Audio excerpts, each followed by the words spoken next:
लेकिन आजकल यूट्यूब एक माध्यम बना है जिससे हमें बहुत से जानकारी मिलते हैं। वहाँ से हमें पता चला कि गर्म क्षेत्र के लिए भी वैज्ञानिकों ने नया सेव का खोज किया है।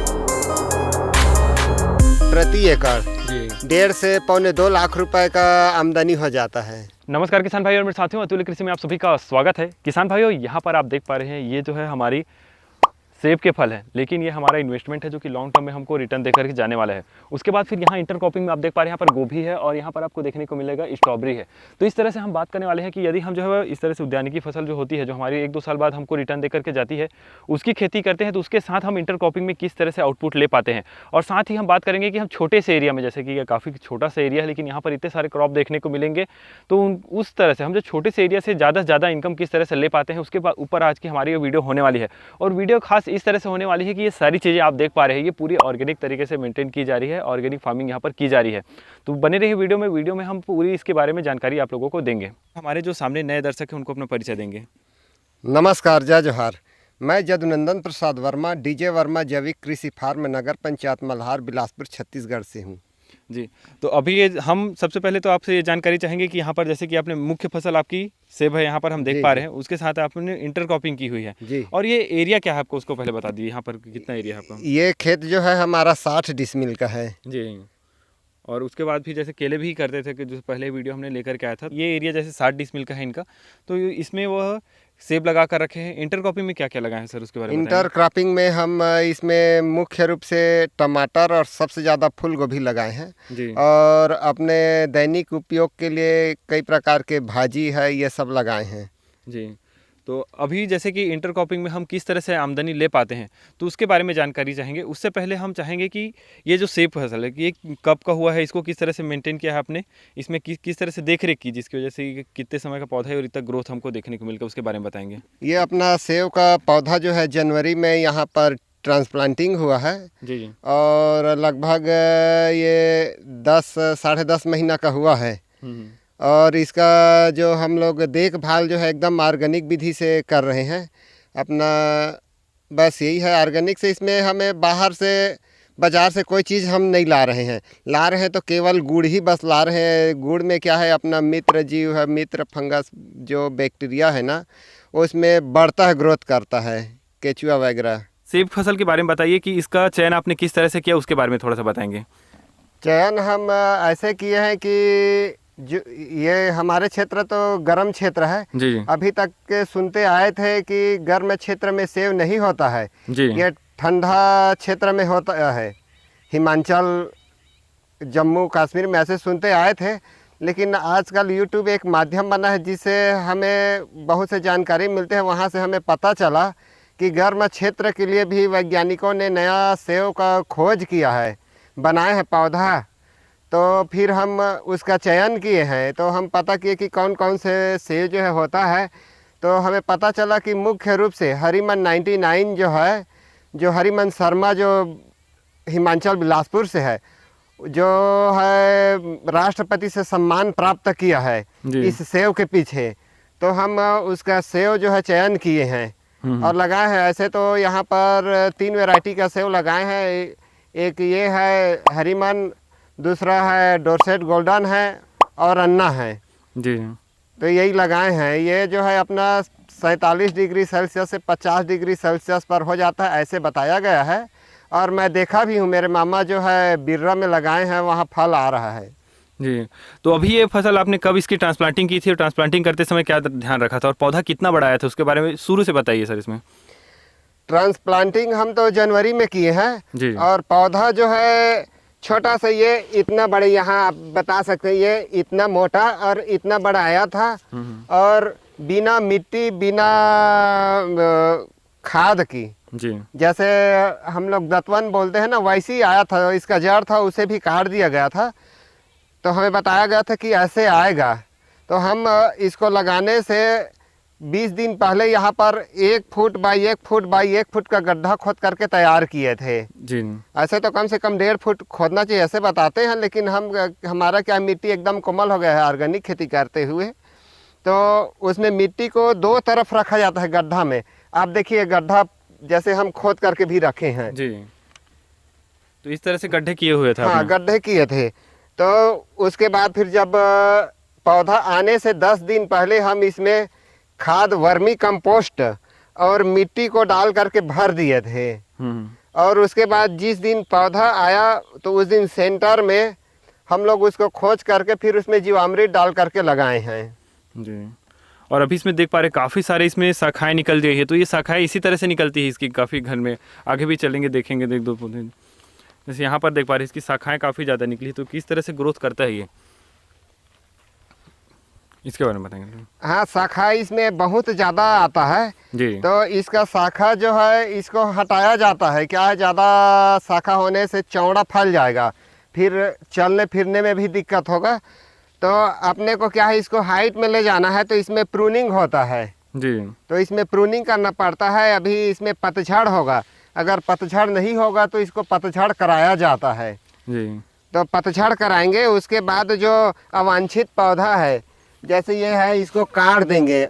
जो अंदर की तरफ जा रहा है इसको काटना है। क्या है, बाहर जब ये बाहर आएगा पौधा ना, तो फल जो है इसमें अधिक से अधिक धूप मिलना चाहिए। धूप मिलने से कलर आता है जी। तो इसलिए छाया नहीं होना चाहिए, इसलिए अवांछित शाखा को काट दिया जाता है। और फूल और फल कहाँ पर लगते हैं इसमें? फूल और फल के लिए इसमें एक बट सा बनता है। ये देखिए यहाँ पर ये बट बन रहा है जी। पतझड़ जब होगा ना तो यहाँ पर फूल शुरू हो जाएगा जी। ये लगभग जनवरी में इसमें फूल आता है और इसका फल जो है जून में हार्वेस्ट होता है। तो हमको क्या इस साल इसमें फल देखने को मिल जाएगा? हाँ, इस साल देखने को तो मिल सकता था, लेकिन मैं चाहता हूँ पौधा जो है अच्छा ग्रोथ करे। जैसे हमारा पौधा अच्छा ग्रोथ कर लेगा ना, उसके बाद हम फल लेंगे तो और ज़्यादा फल मिलेगा। और क्या है, शुरू से ही फल लेने से पौधा जो है कमज़ोर हो जाता है, तो हम फल इस साल नहीं लेना चाहते, फूल देखने को मिलेगा। जी। तो अब सर हम जो चाहेंगे कि जैसे अगर कोई 1 एकड़ का एरिया है, छोटा सा एरिया है उनके पास, लेकिन उसमें वो अधिक से अधिक आमदनी करना चाहते हैं, तो वो किस तरह से इस आपका जो सेटअप है उसको फॉलो कर सकते हैं, उसको अपना सकते हैं? हाँ, इसको अपना सकते हैं। जैसे उद्यान की फसल अगर लगा रहे हैं जी। तो अगर इसमें डिस्टेंस ज़्यादा है, दूरी ज़्यादा है और ये ऑर्गेनिक ये उद्यान की फसल लेट में मिलता है तो इंटरक्रॉप में फसल लगा सकते हैं। जी। तो अभी यहाँ पर हमारे पास क्या क्या लगी हुई है? यहाँ पर तो माने गोभी है, टमाटर है, बैगन है, स्ट्रॉबेरी है, ऐसे भाजी है, जी। सब लगाए हुए हैं। जी। तो ये पूरा इंटरक्रॉपिंग लगा सकते हैं? इंटरक्रॉपिंग लगा सकते हैं। और सबसे बेस्ट होता है वो दलहन वर्गी, जैसे बरबट्टी। हम इससे पहले बरबट्टी भी लगाए थे। जी। बरबट्टी क्या है, वो दलहन वर्गी फसल है। जी। उसको लगाने से वो जड़ में नाइट्रोजन स्थिरीकरण होता है, वो और ज़्यादा फायदा करता है। क्योंकि ठंड में बरबट्टी का फसल ग्रोथ अच्छा नहीं करता, इसलिए अभी इसको लगाए हैं। और जैसे आपने कद्दू के भी फोटो दिखाए हमको, जो आप यहाँ पर देख पा रहे हैं स्क्रीन में, कद्दू का कैसा रहा? कद्दू मैं इसमें मुश्किल से 25 डिसमिल में लगाया था। मैं लगाया था उसको जून में, जी। मई में लगाया था। तो वो 25 डिसमिल में मैं कम से कम थोक में दिया हूँ तो 50,000 का बेचा हूँ जी। इंटरक्रॉप में लगा करके। तो हमारा, और फिर उसके आधा में बरबट्टी लगा था, उसको अलग बेचे हैं। जी। जी। तो अभी यहाँ पर सर के पास रंगीन गोभी भी है, उसमें अभी तो दिख नहीं पाएगा क्योंकि अभी पूरे वो लीफी की स्टेज में है, बाद में आप लोगों को देखने को मिल जाएंगे। तो सर ने मुझे बताया कि यहाँ पर जैसे जो उड़ते हैं और जिसका जो पंख होता है हार्ड होता है, वो हमारे पूरे मित्र जीव है, यहाँ पर आप लोगों को काफ़ी ज़्यादा देखने को मिल जाएंगे।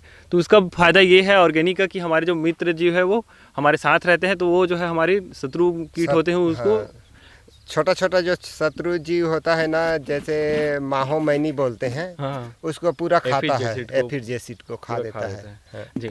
तो अभी जैसे यहाँ पर हम देख पा रहे हैं स्ट्रॉबेरी भी था, तो इसके स्ट्रॉबेरी के बारे में थोड़ा सा बताएंगे, कितने समय का फसल है ये क्रॉप जो है? ये फसल जो है, इसको 1 माह और 5-7 दिन हुआ है लगे हुए। जी। तो पौधा जैसे हम लेकर के आते हैं तो कितने दिन में तैयार हो जाता है वो? ये 1.5 माह में हार्वेस्ट के लिए तैयार हो जाता है, अगर सही से सेवा किया जाए तो। जी। तो इसमें फ्लावरिंग तो काफ़ी ज़्यादा देखने को मिलती है और जी, एक फल सेट भी हो चुका है। जी।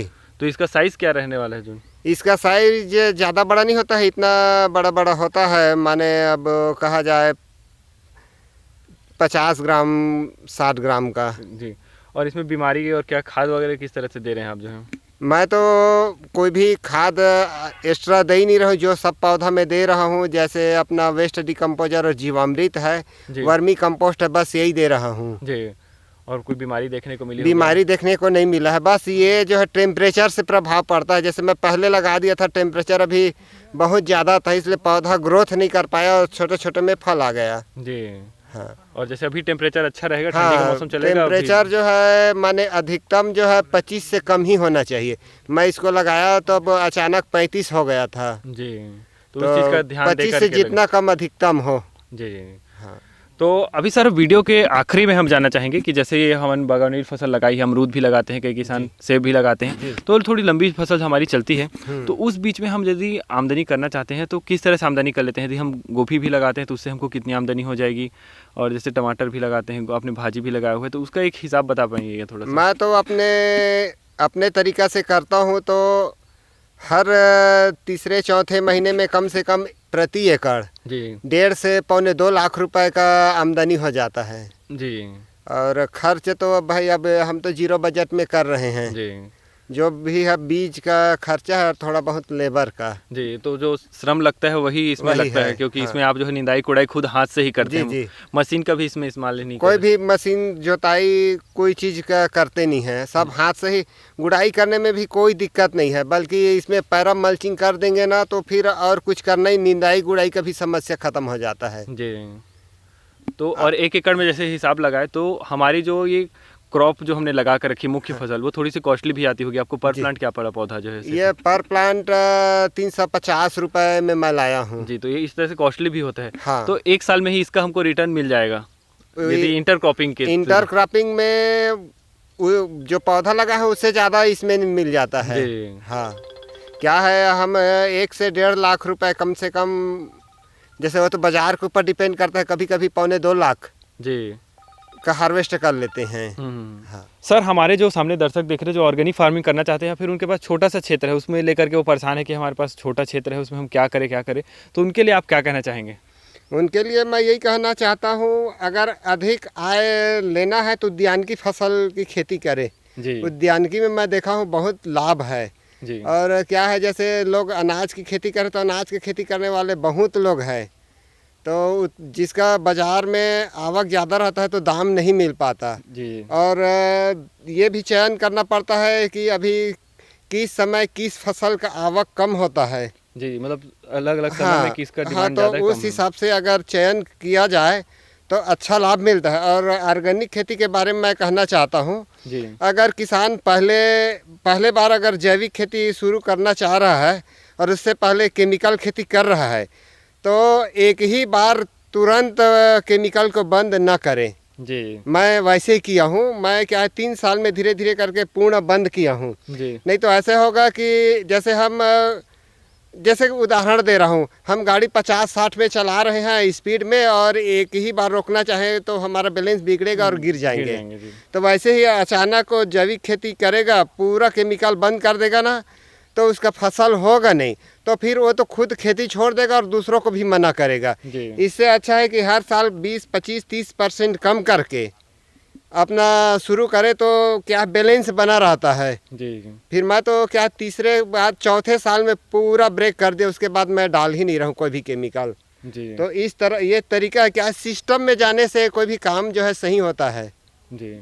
और ये जो हमारी उद्यानिकी फसल होती है, जो बड़ी फसल होती है, उसमें ऑर्गेनिक खेती करना आसान हो जाता है? बहुत आसान होता है। जी। इसमें इसलिए भी आसान होता है, जैसे हम कार्बन, इस मेन क्या है ऑर्गेनिक खेती में, खेत में कार्बनिक पदार्थ को बढ़ाना है जी और जीवांश को बढ़ाना है।